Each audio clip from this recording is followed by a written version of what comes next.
દાહોદ જિલ્લામાં સિંગવડ તાલુકામાં વિવિધ જગ્યાએ 75માં પ્રજાસત્તાક પર્વની ઉત્સાહભેર ઉજવણી કરવામાં આવી.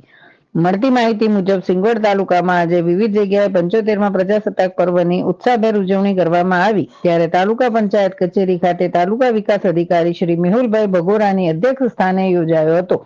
વિવિધ શાખાઓના અધિકારીઓ અને સ્ટાફ હાજર રહીને રાષ્ટ્રધ્વજને સલામી આપી હતી. તાલુકા કક્ષાની ઉજવણી સિંગવડ નર્સિંગ કોલેજ ખાતે કરવામાં આવી. તેમાં પૂર્વ કેન્દ્રીય મંત્રી અને હાલના સાંસદ જસવંતસિંહ ભાભોર, લીમખેડા ધારાસભ્ય શૈલેષભાઈ ભાભોર, મામલતદાર સિંગવડ પ્રાપ્ત અધિકારી તાલુકા વિકાસ અધિકારી મેહુલભાઈ ભગોરા, તાલુકા પંચાયત પ્રમુખ ગોવિંદભાઈ બી વહુનિયા, સિંગવડ તાલુકાનું વહીવટતંત્ર દ્વારા પ્રજાસત્તાક પર્વની ઉજવણી કરવામાં આવી અને આંગારા ગામે વર્ગ પ્રાથમિક શાળા ખાતે પણ પ્રજાસત્તાક પર્વની આનંદ ઉત્સાહભેર ઉજવણી કરવામાં આવી. આચાર્ય રમણભાઈ બારિયા, ડેપ્યુટી સરપંચ વીરસિંહભાઈ અડ અને વોર્ડ નંબર 2 ના સભ્ય રમણભાઈ વસૈયા દ્વારા પ્રજાસત્તાક પર્વની નિમિત્તે સંબોધન કર્યું હતું અને ગામમાંથી ઉપસ્થિત આગેવાનો, ગ્રામજનો, મહિલાઓ, આંગણવાડી કાર્યકરો, બહેનો, બાળકોએ ધ્વજવંદનને સલામી આપી વીરોને યાદ કર્યા હતા.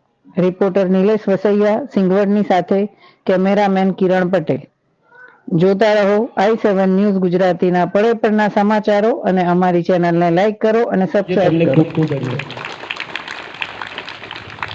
હવે ત્યાર પછી હું ગામમાંથી પધારેલા સૌ વડીલો, બાળકો સૌનું આ તબક્કે હાર્દિક સ્વાગત સાથે શ્રી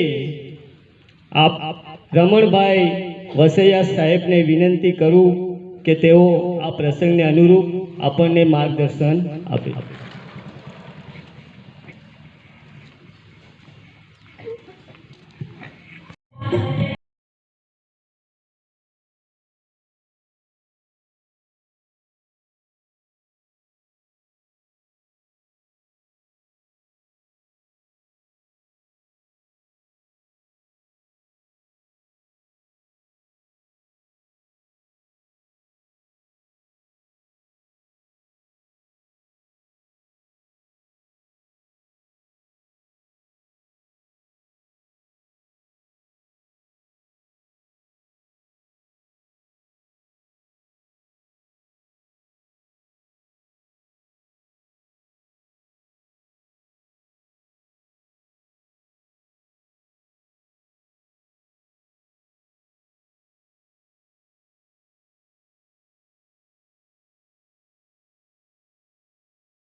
અવનવી ખબરો જોવા માટે અમારી ચેનલને લાઈક કરો, શેર કરો અને સબસ્ક્રાઇબ કરો.